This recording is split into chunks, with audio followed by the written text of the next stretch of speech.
Hello students, आज मैं लेकर के आया हूँ क्लास 10 के बच्चों के लिए उनका एक पोयम है अमांडा। आज उसका हम लोग शॉर्ट आंसर टाइप क्वेश्चन करेंगे। जो इम्पोर्टेंट क्वेश्चंस है वे सारे क्वेश्चन जो परीक्षा में पूछा जाता है वो सारे क्वेश्चंस का हम लोग लाइन टू लाइन एक्सप्लेन करेंगे। सारे शॉर्ट आंसर टाइप क्वेश्चन आज हम डील करने वाले हैं, तो वीडियो के अंत तक बने रहें। वीडियो को ज़रूर देखें, पूरा शेयर करें, लाइक करें, कमेंट करके बताएं कि ये वीडियो आपको कैसा लगा। तो चलिए वीडियो स्टार्ट करते हैं। अमांडा है ना, यह एक बच्ची का नाम है ना, और उसी के नाम से ये पोयम है। कहता है हु इज अमांडा। पहला क्वेश्चन कहता है अमांडा कौन है, तो कहता है Amanda is a young girl, एक युवा लड़की है इस पोयम में, है ना। इस पोयम में अमांडा जो है ना एक युवा लड़की है। हु इज ऑफन स्कोल्डेड, जिसको हमेशा डांटा जाता है, बराबर डांटा जाता है उसकी माँ के द्वारा। किस लिए? For her behaviour and habits, उसके व्यवहार और कुछ गंदी आदतें हैं जिसके कारण उसकी माँ उसे हमेशा डांटती है, सुझाव देती है। नेक्स्ट क्वेश्चन है क्वेश्चन नंबर 2। कहता है what is Amanda being scolded for in the first stanza. कहता है इस पोयम का जो पहला स्टांजा है उस स्टांजा में अमांडा को किस लिए डांटा जाता है ना। What is Amanda being scolded for, है ना, अमांडा को किस लिए डांटा जाता है। कहता है she is being scolded for biting her nails, अपने नाखून चबाने के लिए, है ना, वो अपना नाखून चबाती है, इसके लिए उसकी माँ उसे डांटती है। और क्या करती है? स्लॉचिंग हर शोल्डर्स, वो अपने कंधे को झुका के रखती है ना, कंधे झुका के जो हम लोग बैठते हैं तो कंधे झुका करके बैठती है। एंड सिटिंग लेजली, है ना, और वो आलसी जैसा बैठी रहती है, इसीलिए उसकी माँ उसे डांटती है। पहले स्टांजा में दिखाया गया। नेक्स्ट क्वेश्चन देखते हैं, क्वेश्चन नंबर 3। क्वेश्चन नंबर 3 में क्या कहता है what does Amanda imagine herself to be in the second stanza. कहता है सेकेंड स्टांजा में अमांडा जो है ना वो अपने आप को क्या चीज की कल्पना करती है ना। What does Amanda imagine herself, अपने आप को क्या चीज बनने का कल्पना करती है ना, to be in the second stanza. तो कहता है she imagines herself to be a mermaid, है ना, जलपरी बनने की कल्पना करती है ना, वो खो जाती है कल्पना में, विकास में जलपरी होता है ना। ड्रिफ्टिंग पीसफुली इन द सी, शांत समुद्र में आराम से तैरती रहती है ना, वो कल्पना करती है कि काश में जलपरी रहती, आराम से शांतिपूर्ण समुद्र में तैरती रहती। नेक्स्ट क्वेश्चन नंबर 4 कहता है क्वेश्चन नंबर 4 में what is Amanda being instructed to do in the third stanza. कहता है तीसरे स्टांजा में अमांडा को क्या करने का निर्देश दिया जाता है। इंस्ट्रक्टेड, है ना, क्या चीज का इंस्ट्रक्शन दिया जाता है, क्या करने का। तो कहता है she is told to finish her homework, उसे अपना होमवर्क पूरा करने के लिए बोला जाता है। और ये सारी चीजें कौन बोलती है? उनकी माँ। एंड क्लीन हर रूम, और कमरा साफ करने के लिए बोला जाता है ना, कमरा साफ कर लो, होमवर्क पूरा कर लो अमांडा, ऐसा उसकी माँ उसे बताती है ना, ऐसा करने के लिए बोलती है। नेक्स्ट क्वेश्चन है how does Amanda feel about the scolding. कहता है जब उसे डांटा जाता है या फिर उसे निर्देश दिया जाता है ऐसा करो वैसा करो, तो अमांडा कैसा फील करती है। जब उसकी माँ उसे ऐसे समझाती है, बताती है, तो वो क्या फील करती है? सी फील्स इरिटेटेड, है ना, उसको बड़ा इरिटेशन फील होता है, चिड़चिड़ापन आता है उसके अंदर, वो पूरा चिड़चिड़ा जाती है। And withdraws into her imagination, और वह अपने कल्पना में खो जाती है। जब उसकी माँ उसे डांटती है तो वह बड़ा चिड़चिड़ापन आ जाता है उसके अंदर, वो बहुत चिड़चिड़ा जाती है और अपने कल्पना में खो जाती है। To escape the constant nagging, लगातार टोक टाक से बचने के लिए, है ना, लगातार अपनी माँ के लगातार टोक टाक से बचने के लिए वो अपनी कल्पना में खो जाती है, वो कल्पना करने लगती है। नेक्स्ट क्वेश्चन नंबर 6 क्या कहता है what does Amanda imagine herself to be in the fourth stanza. कहता है फोर्थ स्टांजा में अमांडा जो है वो अपने आप को क्या बनने का कल्पना करती है ना, कल्पना में वो क्या बनना चाहती है फोर्थ स्टांजा में। तो कहता है she imagines herself to be an orphan, अनाथ बनना चाहती है वो, है ना, वो चाहती है हम अनाथ रहते, बढ़िया रहते, wandering freely in the street, गलियों में ऐसे इधर उधर एकदम स्वतंत्र रूप से घूमते रहते, कोई टोक करने वाला नहीं रहता, कोई बताने वाला नहीं रहता मत जाओ ये करो, कोई रोक टोक नहीं होता, आराम से घूमते रहते जिधर मन उधर। Next question number 7, question number 7 कहता है why does Amanda wish to be an orphan, कहता है अमांडा जो है ना वो अनाथ बनने की क्यों इच्छा जताती है ना, क्यों इच्छा है उसको अनाथ बनने का। सी थिंग्स, क्योंकि वो सोचती है कि जो एक अनाथ होता है ना वुड बी फ्री, वो आजाद होता है ना, स्वतंत्र होता है, to do whatever he और सी वांट्स, जो कुछ भी वो करना चाहता है वो आराम से कर सकता है, उसके लिए स्वतंत्र रहता है, बिना कोई रोक टोक के, है ना, बिना कोई निर्देश के, बिना कोई सुझाव के, उसको जो मन है वो करता रहता है। ये फायदा है ऑर्फेन होने का।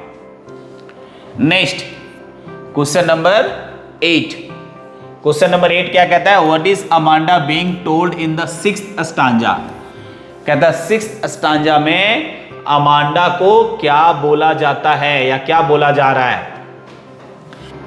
सी इज टोल्ड, है ना, उसे क्या कहा जाता है, she is told not to eat chocolates, chocolates मत खाओ, है ना, चॉकलेट्स मत खाओ because of acne, acne means होता है मुहासे, है ना, मुहासा जो हो जाता है चेहरे में, तो कहता है वो एक्ने के कारण आप चॉकलेट मत खाइए, एंड स्टॉप सकिंग, और ये जो आप रोना धोना करते हैं ना वो आप रोना धोना मत कीजिए, रोना धोना बंद कीजिए, और चूंकि आपके चेहरे में मुहासे बहुत ज़्यादा हैं इसीलिए आप चॉकलेट मत खाइए।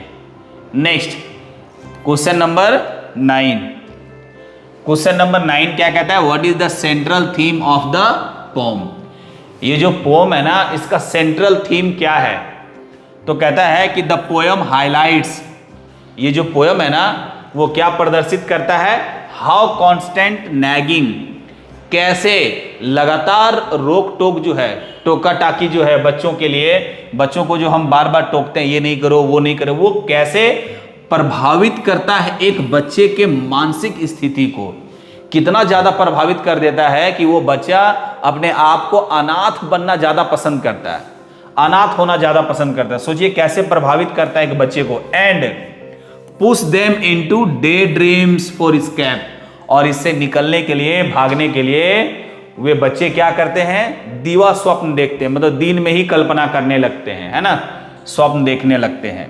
तो वही कहता है जो बार बार हम बच्चों को नॉक करते हैं, इंस्ट्रक्ट करते हैं, वो बच्चे को, माइंड को बहुत ज्यादा प्रभावित करता है। नेक्स्ट क्वेश्चन नंबर 10 कहता है what message does the poet convey through Amanda, कहता है अमांडा के माध्यम से, इस पोएम के माध्यम से पोएट जो है ना वो क्या मैसेज देना चाहता है, हम सबको क्या मैसेज देना चाहता है। कहता है चिल्ड्रेन नीड, बच्चों को चाहिए स्पेस, है ना, स्पेस चाहिए, जगह चाहिए उसको घूमने का, सोचने का, समझने का, थोड़ी सी आज़ादी चाहिए, है ना, स्पेस का मतलब वही है, समझ, अंडरस्टैंडिंग, आपको समझ, उनको समझना पड़ेगा क्या उसकी ज़रूरत है, क्या चाहता है वो, एंड फ्रीडम, और आज़ादी चाहिए बच्चों को, ताकि वो फॉर देयर इमेजिनेशन, है ना, ताकि वो कल्पना कर सके, है ना, इमेजिन कर सके, फ्रीली रह सके, बार बार उसकी क्रिटिसिज्म नहीं की जाना चाहिए, नॉट कांस्टेंट क्रिटिसिज्म। कहता है बच्चों को बार बार उसकी आलोचना नहीं करनी चाहिए, बच्चों को भी जरूरत है उसको अंडरस्टैंडिंग, समझने का, फ्रीडम, उसकी आज़ादी का, एंड स्पेस, ये जरूरत है बच्चों को, ये पेरेंट्स को समझना पड़ेगा। Next question number 11, question number 11 क्या कहता है why does Amanda wish to be a mermaid, है ना, वो एक जलपरी क्यों बनना चाहती है ना, उसके वो जलपरी बनने की इच्छा उसमें क्यों है, कहता है सो दैट, ताकि सी कैन लीव फ्रीली, ताकि वो बिल्कुल फ्री जी सके, है ना, स्वतंत्र जी सके, अवे फ्रॉम रिस्ट्रिक्शन, वो प्रतिबंधों से दूर जो मम्मी उस पर लगाई हुई है, ये मत करो वो मत करो, in a peaceful and happy environment, एक खुशनुमा, एक शांत और खुशनुमा माहौल में वो आज़ादी से जी सके, अपने मम्मी पापा से दूर, उन प्रतिबंधों से दूर, है ना, इसीलिए वो मर्मेड बनना चाहती है। नेक्स्ट क्वेश्चन नंबर 12 कहता है what does Amanda image herself to be. कहता है वो अपने आप को क्या समझती है, वो क्या समझना चाहती है, अपने आप को किस रूप में प्रस्तुत करना चाहती है। When she wants complete freedom on land, कहता पृथ्वी पर पूरी तरह से स्वतंत्रता के लिए जब वो स्वतंत्रता की कल्पना करती है, स्वतंत्रता चाहती है, तो उसके लिए वो अपने आप को किस रूप में प्रस्तुत करना चाहती है, किस रूप में देखना चाहती है। तो कहता है she imagines herself to be an orphan. वह क्या चीज की कल्पना करती है, अनाथ होने की, है ना, वह अपने आप को अनाथ होने की कल्पना करती है। नेक्स्ट क्वेश्चन नंबर 13 कहता है what is the irony in Amanda's life. कहता है अमांडा के जीवन में वो क्या विडंबना है ना, क्या आयरनी है। कहता है अल्दो यद्यपि सी इज केयर्ड फॉर, कहता है यद्यपि उसका देखभाल किया जाता है, सी फील्स सफोकेटेड, यद्यपि उसका देखभाल किया जाता है तो भी वो क्या महसूस करती है, ऐसा लग रहा है जैसे उसका दम घुट रहा है। किस कारण, ड्यू टू कॉन्स्टेंट नैगिंग, जो लगातार उसका टोका टोकी किया जाता है उस पर, ये नहीं करो वो नहीं करो, उसके कारण उसको लगता है कि भाई वो सफोकेशन फील करती है, उसका दम घुटता है, जबकि वैसा नहीं है, उस पर केयर किया जा रहा है उसकी माँ के द्वारा। और इस कारण से एंड लॉन्ग्स फॉर फ्रीडम, और इस कारण से वो आजादी चाहती है ना, इस कारण से वो आजादी चाहती है। क्वेश्चन नंबर 14, क्वेश्चन नंबर 14 कहता है व्हाट डज अमांडा वांट, क्या चाहती है, when she imagines a tower, जब वह एक टावर की कल्पना करती है ना, जब वो एक टावर की कल्पना करती है तो अमांडा क्या चाहती है, व्हाट डज अमांडा वांट, जब वो एक टावर की कल्पना करती है। कहता है she imagines herself a Rapunzel living alone in a tower, है ना, वो एक रेपुंजल की कल्पना करती है जो अकेले टावर पे रह रहा है, इंजॉइंग पीस एंड सॉलिट्यूड, जो एकांत और शांति महसूस कर रहा है या उसका इंजॉय कर रहा है। नेक्स्ट क्वेश्चन है क्वेश्चन नंबर 15 कहता है what habits of Amanda are criticised in the poem. कहता है इस पोम में अमांडा की कौन सी आदतें हैं, है ना, कौन से हैबिट्स है जिसका आलोचना किया जाता है। तो कहता है नाखून को चबाना, है ना, स्लॉचिंग हर शोल्डर्स, कंधा झुकाए रखना, सिटिंग लेजली, बिल्कुल आलस्य के जैसा बैठे रहना, होमवर्क नहीं करना, and not cleaning her room, और रूम भी साफ नहीं करना। ये सारे काम्स हैं, ये सारे हैबिट्स हैं अमांडा की, जिसके कारण इसकी माँ उसकी आलोचना करती है, या फिर आप पॉजिटिव सेंस में बोल सकते हैं कि समझाती हैं कि ऐसा काम नहीं करो जो आपके लिए अच्छा नहीं है। तो आज के लिए इतना ही। मैंने अपना पूरा भरसक प्रयास किया कि बेहतर तरीके से मैं आपको समझा पाऊँ, अच्छे तरीके से मैं आपको समझाऊं। मैंने अपना पूरा प्रयास किया। आप कमेंट करके बताएंगे कि इसमें आपको क्या अच्छा लगा, क्या इम्प्रूवमेंट की ज़रूरत है। आप ज़रूर मुझे सलाह दें, मैं आपके सलाह का बहुत बेसब्री से इंतजार करता हूं, वेलकम करता हूं। आज के लिए इतना ही। अगले वीडियो में पुनः मिलते हैं, तब तक के लिए जय हिंद।